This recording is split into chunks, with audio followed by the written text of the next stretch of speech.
Good morning students. હજુ આ ચેપ્ટરમાં ગયા વખતના લેક્ચરમાં આપણે સંકલનનો એક પ્રાથમિક ખ્યાલ જોઈ ગયા કે સંકલન કોને કહેવાય અને કેવી રીતે મેળવી શકાય. હવે એ સંકલનનો ઉપયોગ આપણે કરીશું ચલ બળ વડે કાર્ય મેળવવા માટે. કારણ કે જો બળ એ સ્થાન કે સમય સાથે બદલાતું ના હોય તો અચળ બળ કહેવાય, અને અચળ બળ માટે તો કાર્ય બરાબર બળ ગુણ્યા સ્થાનાંતર મળે, અથવા તો બળ સદિશ અને સ્થાનાંતર સદિશનો ડોટ ગુણાકાર મળે. પણ જ્યારે બળ બદલાતું જતું હોય તો એ કાર્ય મેળવવા માટે આપણે અહીંયા સંકલનનો ઉપયોગ કરવો પડે. તો અહીંયા જોઈએ આપણે કે આ ચલ બળ વડે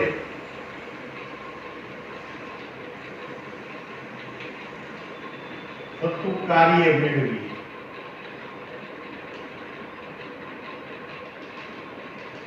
સમજીએ કેવી રીતે એને મેળવી શકાય. તો માનો કે આ મારી પાસે કોઈ એક પદાર્થ ઉપર લાગતા બળ અને એના સ્થાન એ બે વિરુદ્ધનો આલેખ છે. એટલે બળ એ સ્થાન સાથે બદલાય છે. આલેખ કંઈક આ પ્રકારે મળે છે. એટલે પદાર્થે પ્રારંભિક સ્થાન x1 થી આ ચલ બળની અસર નીચે ગતિ કરી અંતિમ સ્થાન x2 પર આવે છે. તો આવા કિસ્સામાં એના પર થતું કાર્ય કેવી રીતે મેળવી શકાય. તેના માટે હું શું કરું કે આ પદાર્થને આવા સૂક્ષ્મ ખંડોમાં પહેલા તો ગતિપથને આખાને વિચારી દઈએ. આખા આલેખને આ જે વક્ર છે એને આવા સૂક્ષ્મ ખંડોમાં વિચારીએ. ચલો પહેલો એક ખંડ એટલે ત્યાં સ્થાનાંતર એટલે ડેલ્ટા x1 કહીએ. આ એવો નાનો ખંડ લો કે જેના પૂરતું બળ લગભગ અચળ ગણી શકાય. તો એવી રીતે આ બીજો ખંડ એટલે ડેલ્ટા x2 કહેવાય. આવા n ખંડો વિચારી શકાય એટલે ડેલ્ટા xn. એ ખંડો માટે લાગતા બળ ને F1 F2 F3 વગેરે કહેવાય. એટલે એનો અર્થ એ કે આ આલેખને ડેલ્ટા x જેટલા સૂક્ષ્મ સ્થાનાંતર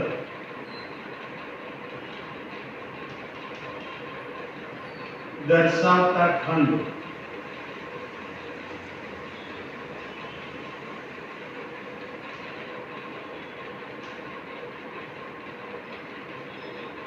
કે જેથી એ ખંડ પૂરતું તેના પર લાગતું બળ એટલે કે પદાર્થ પર લાગતું બળ એ લગભગ અચળ ગણી શકાય.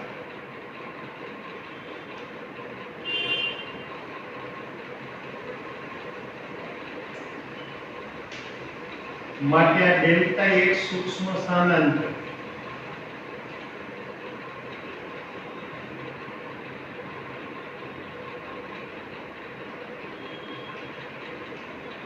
દરમિયાન થતું કાર્ય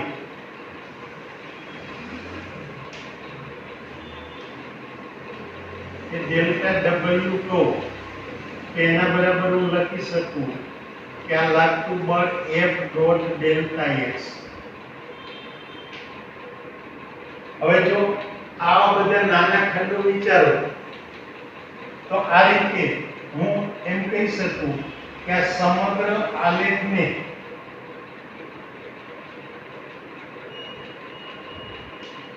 delta x1 delta x2 delta x3 up to delta xn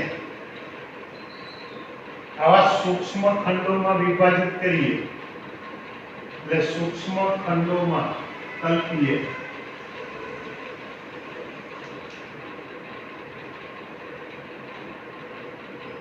કે જે દરમિયાન લાગતા બળો કે અનુક્રમે F1 F2 F3 up to Fn લગભગ અચળ લેતા હોય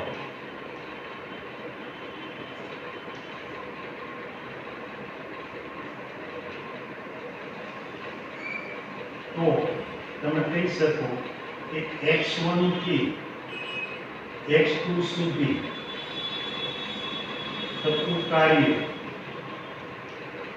એટલે W બરાબર હું લખી શકું sigma fi dot delta xi જ્યાં i ની કિંમત 1 થી n હોય આવી રીતે આ સૂક્ષ્મ સ્થાનાંતરો દરમિયાન થતા કાર્યોનો સરવાળો લઈ અને એ સરવાળા વડે આપણે કુલ કાર્ય મેળવી શકીએ હવે જો આ ડેલ્ટા x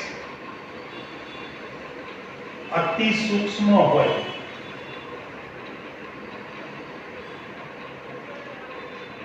એટલે કે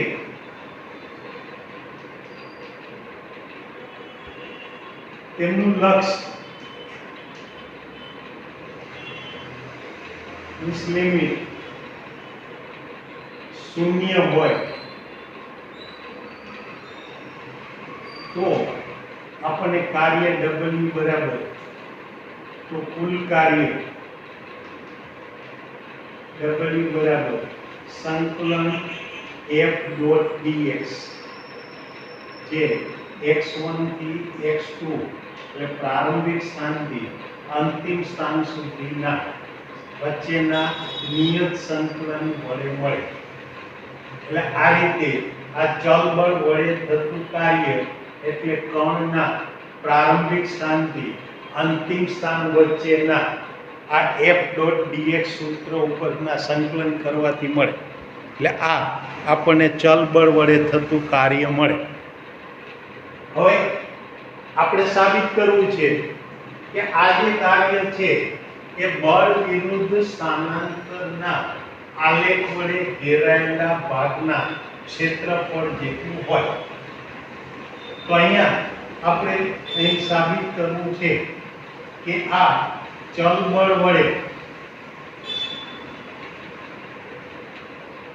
થતું કાર્ય એ બળ વિરુદ્ધ સ્થાનના આલેખ વડે ઘેરાયેલા ભાગના ક્ષેત્રફળ જેટલું હોય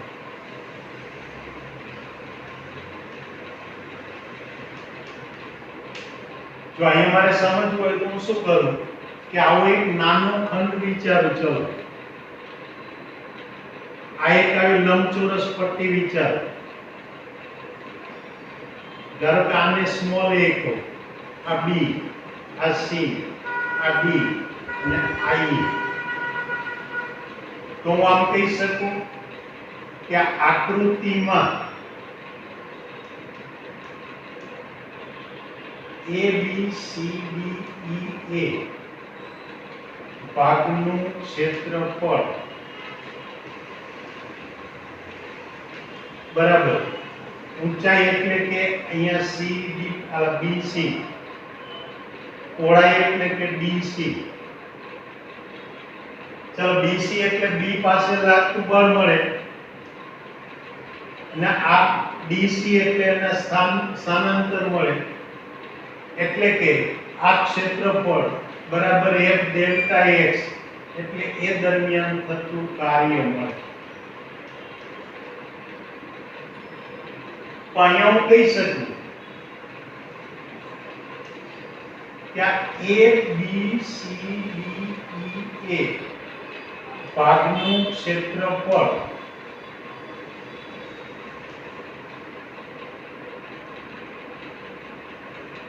બરાબર આને બે ભાગમાં વહેંચી શકાય એક આ વક્રની ઉપરનો નાનો ભાગ અને બીજો આ વક્રની નીચેનો મોટો ભાગ એટલે કે આ a b e એ ભાગનું ક્ષેત્રફળ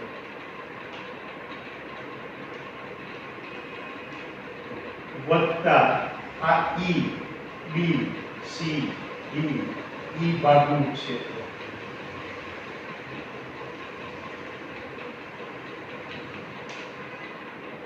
એટલે બે ભાગની વચ્ચે આગળ વહેંચી દો તો હવે હું જોઈ શકું કે આ જે વક્રની નીચેનો ભાગ છે એ ઘણો મોટો ભાગ છે, એટલે એની સરખામણીમાં વક્રની ઉપરના ભાગને અવગણી શકાય.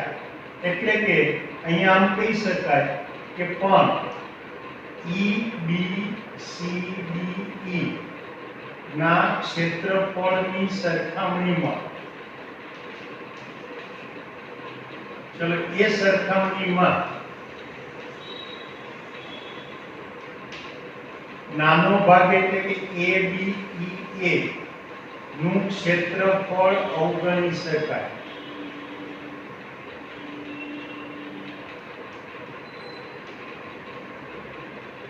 અને જો એ અવગણ્ય હોય તો હવે હું કહી શકું કે માટે ABCDEA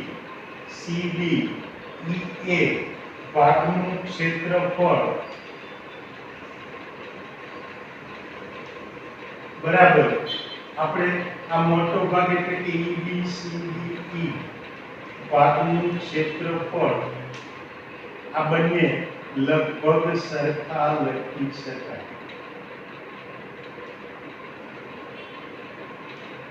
આ આપણું સમીકરણ 2.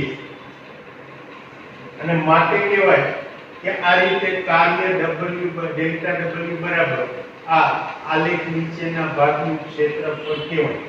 એટલે હવે લખી શકાય કે સમીકરણ 1 અને 2 પરથી હું લખી શકું કે આ સૂક્ષ્મ સ્થાનાંતર દરમિયાન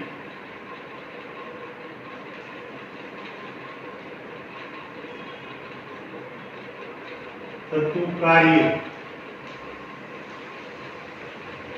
તે સ્થાનાંતર દર્શાવતા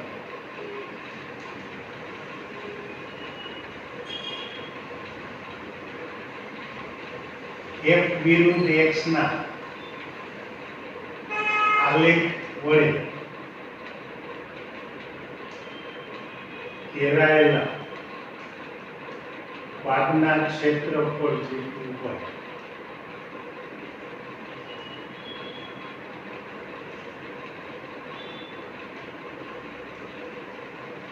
હવે જો તમે x1 થી x2 સુધીના સ્થાનાંતરોને આવા સૂક્ષ્મ સ્થાનાંતરોમાં કલ્પી લીધેલા હોય તો આવા દરેક ક્ષેત્રફળોના તમારી પાસે સરવાળા મળતા જાય. એટલે આ પહેલા ખંડ માટે એક નાની પટ્ટીનું ક્ષેત્રફળ મળે, બીજા ખંડ માટે એની નીચે મળતી આ બીજી પટ્ટીનું ક્ષેત્રફળ મળે.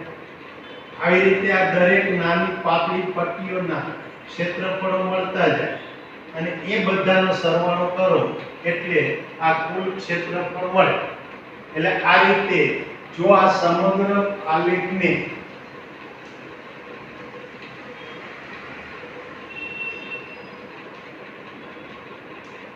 આવા સૂક્ષ્મ ખંડોમાં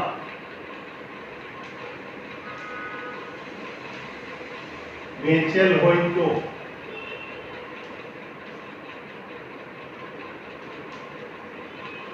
હું કહી શકું કે x1 થી x2 દરમિયાન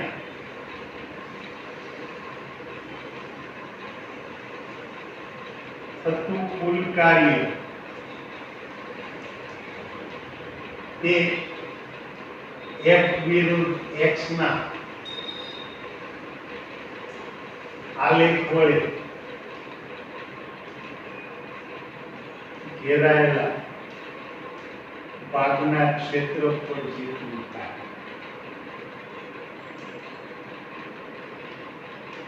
એટલે આ રીતે આપણે સાબિત કરી શકીએ કે આ ચલ બળ વડે થતું કાર્ય એટલે કે બળ વિરુદ્ધ સ્થાનના આલેખ વડે ઘેરાયેલા ભાગના ક્ષેત્રફળ જેટલું હોય.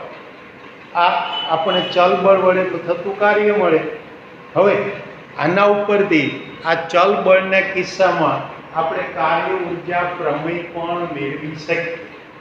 એટલે હવે આપણે જોઈશું કે આ ચલ બળ માટે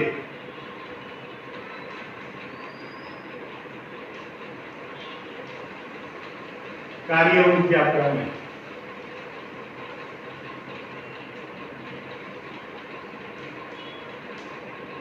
જોઈએ કેવી રીતે મેળવી શકાય. તો મેળવીએ. ચલો એ મેળવવા માટે પહેલા તો હું આમ કહું કે પદાર્થની ગતિ ઉર્જા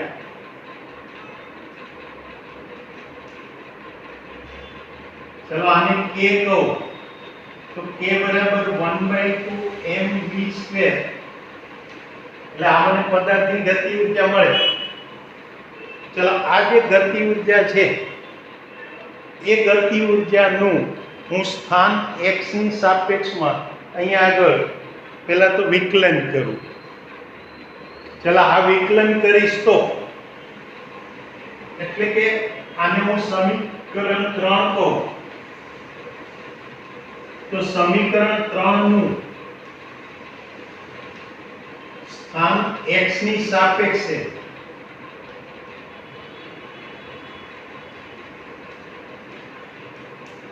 વિકલન કરતા હું લખી શકું કે dk upon dx બરાબર d/dx of 1/2 mv². ચલો આમાં 1/2 m તો અચળ રહે અને 1/2 m અચળ રહે એટલે કોમન નીકળે તો સામે v² નું સંકલન કરો એટલે 2v dv/dx. એટલે આ રીતે મળે એટલે 2 કેન્સલ થયા એટલે કે આ dk upon dx બરાબર મારી પાસે આવી કિંમત મળે mv dv/dx. એટલે આ આપણને આ રીતે સંકલન મળે.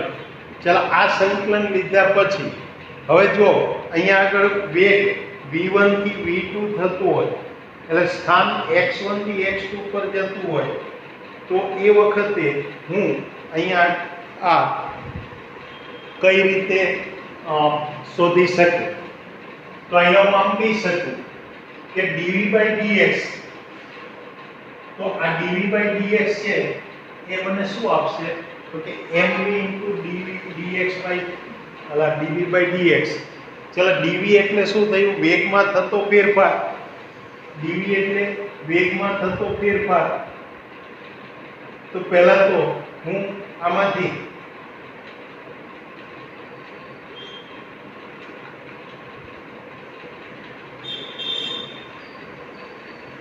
ચલો અહીંયા જો કે આ સંકલન જે મેં લીધું છે એ મારે x ની સાપેક્ષે નહીં પણ સમય t ની સાપેક્ષે લેવાનું છે.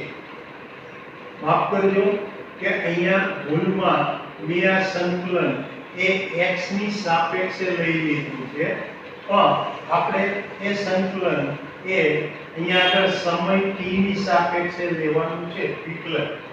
એટલે સમીકરણ 3 નું સમય t ની સાપેક્ષે વિકલન કરીએ તો આ dk/dt મળે. તો આ અહીંયા આગળ dt એટલે અહીંયા 2b dv/dt મળે. એટલે આ જે કિંમત છે એ આપણને આ રીતે મળશે કે આ dt તો અહીંયા પણ dt. હવે તમે જોઈ શકો કે પણ આ dv/dt એના બરાબર તો પ્રવેગે મળે. એટલે હવે હું લખી શકું કે dk upon dt બરાબર આ m into a into b. અને અહીંયા m into a એના બરાબર તો પદાર્થ પર લાગતું બળ F મળે અને માટે આપણે લખી શકીએ dk બરાબર F into v dt. એટલે આ રીતે લખી શકાય dk બરાબર આ કિંમત મળે. ચલો એટલે આ રીતે હું અહીંયા આગળ આ સંકલન લખી શકું. એટલે કે મારી પાસે ગતિ ઉર્જાનો ફેરફાર dk બરાબર હું આમ કહી શકું કે F ઇન્ટુ વી, એટલે એ ગતિ ઉર્જામાં થતો ફેરફાર આપે, એટલે ડીકે બરાબર F ઇન્ટુ વી આવું લખી શકાય. અને એ લખવા માટે હું અહીંયા આગળ શું કરીશ કે આ વેગ અહીંયા જે છે, પહેલા તમારી પાસે આ dk બાય dt બરાબર શું છે ma upon dt. હવે અહીંયા આગળ હું આમ લખી શકું કે v બરાબર dx by dt, આ કિંમત અહીં મૂકી દઉં તો આપણી પાસે અહીંયા મળશે dk બરાબર f dx. એટલે આ રીતે આ f dx આપણને મળી શકે. ચાલો આ કિંમત મળી ગઈ, તો હવે આના ઉપરથી હું આ બંને બાજુએ સંકલન કરું તો સંકલન dk બરાબર સંકલન f dx, તો આ x1 થી x2 વચ્ચેનું સંકલન થાય. એટલે આ પ્રારંભિક અને અંતિમ ગતિ ઉર્જા, ચલો અંતિમ ગતિ ઉર્જા kf હોય, પ્રારંભિક ગતિ ઉર્જા ki હોય, તો આ સંકલન એટલે ki અને kf વચ્ચેનું, એટલે આમાં સંકલન કરીશું તો k આવશે, લિમિટ મૂકીશું એટલે f અને i મૂકીએ તો kf ki.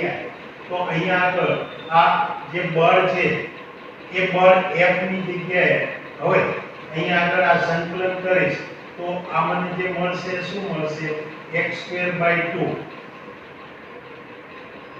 એટલે x છે એટલે અહીંયા આગળ મને કિંમત મળશે x, એટલે આનું સંકલન કરીશ તો આ x મળે જે x1 અને x2 વચ્ચેનું. પરિણામે અહીંયા લખી શકાય f x2 x1. પછી x2 x1 એટલે તો સ્થાનાંતર થઈ જાય એટલે f ડેલ્ટા x. એટલે આ રીતે ગતિ ઉર્જામાં થતો ફેરફાર. તો આ f ડેલ્ટા x એ તો શું આપે કાર્ય w, અને માટે કહી શકાય કે w બરાબર kf ki, એટલે કે પદાર્થ પર થતું ચોખ્ખું કાર્ય એની ગતિ ઉર્જાના ફેરફાર જેટલું હોય. આ કાર્ય ઉર્જા પ્રમેય કે જે અગાઉ પણ આપણે ભણી ગયા એ જ કાર્ય ઉર્જા પ્રમેય આ રીતે ચલ બળના કિસ્સામાં આપણે મેળવી શકીએ. તો આ કાર્ય ઉર્જા પ્રમેયની વાત થઈ. ચાલો હવે જુઓ કે આજના આપણા લેક્ચરમાં આપણે શું જોઈ ગયા, જોઈ જાઓ ઝડપથી એક વખત. પહેલા તો આપણે સાબિત કર્યું કે ચલ બળ વડે થતા કાર્યની વાત કરી.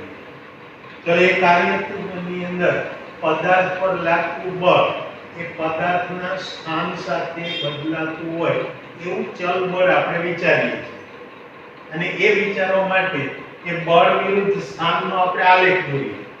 ચલો એ આલેખને આવા ડેલ્ટા x જેટલા સૂક્ષ્મ સ્થાનાંતરોના ખંડમાં વહેંચી દઈએ.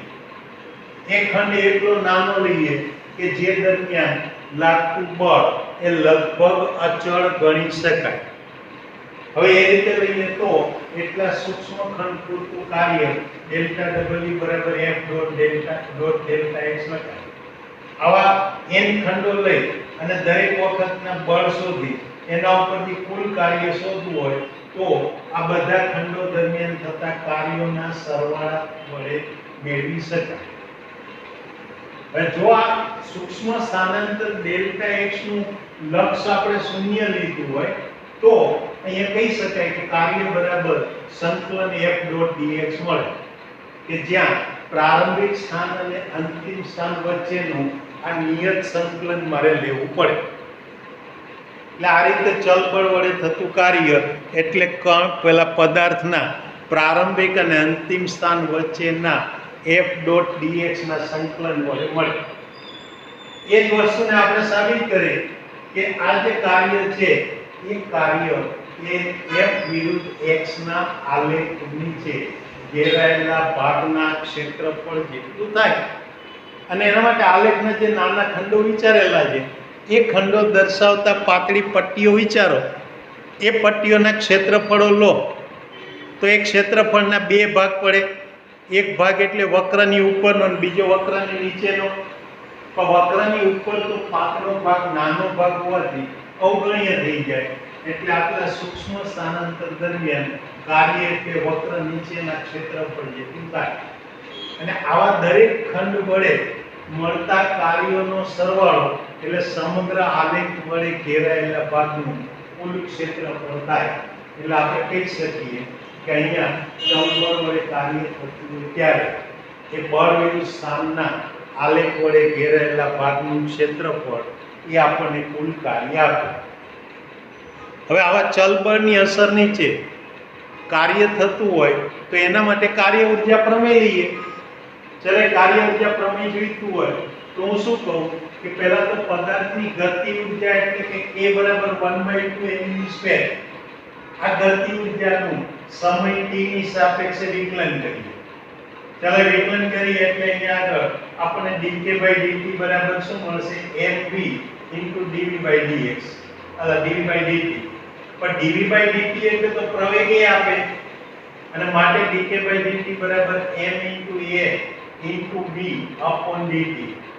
પણ અહીંયા વેગ v જે છે એની જગ્યાએ તો લખી શકું dx/dt, અને dx/dt મૂકું તો અહીંયા આગળ આ dt કેન્સલ થશે, અને dt કેન્સલ થશે એટલે મારી પાસે આ જે કિંમત છે એમાં શું રહેશે? dx રહેશે. ચાલે dx રહે એટલે હવે હું અહીંયા આગળ કહી શકું કે આ ગતિ ઉર્જા dk બરાબર f dx આપણને મળે. હવે ચાલ આના પરથી હું એક મિનિટ અહીંયા જો આટલો એક આપણે ભૂલ કરી છે કે આ અહીંયા dp જે છે એ અત્યારે આ સૂત્રમાં આવશે નહીં, કારણ કે પ્રવેગ એ એટલે જ આપણે dv/dt મૂકેલું છે. હવે વેગની જગ્યાએ હું dx/dt મૂકું એટલે આ dt જે છે બે બાજુથી કેન્સલ થાય એટલે dk બરાબર f dx લખાય, અને f dx લખાયા એટલે એનું સંકલન કરીએ તો કાર્ય ઉર્જા પ્રમાણે આ રીતે મળે કે જ્યારે પદાર્થ પર થતું ચોખ્ખું કાર્ય એની ગતિ ઉર્જાના ચોખ્ખા ફેરફાર જેટલું હોય. એટલે આ આપણને કાર્ય ઉર્જા પ્રમેયની વાત મળે. તો આજના આ લેક્ચરને આપણે અહીંયા વિરામ આપીશું. હવે આવતીકાલના એટલે કે નેક્સ્ટ ટાઈમના લેક્ચરમાં આપણે જોઈશું કે આવા સ્થિતિ ઉર્જાની જે કંઈ સંકલ્પના છે એના વિશે વાત કરીશું. ત્યાં સુધી રજા લઈએ. આવજો. Good bye.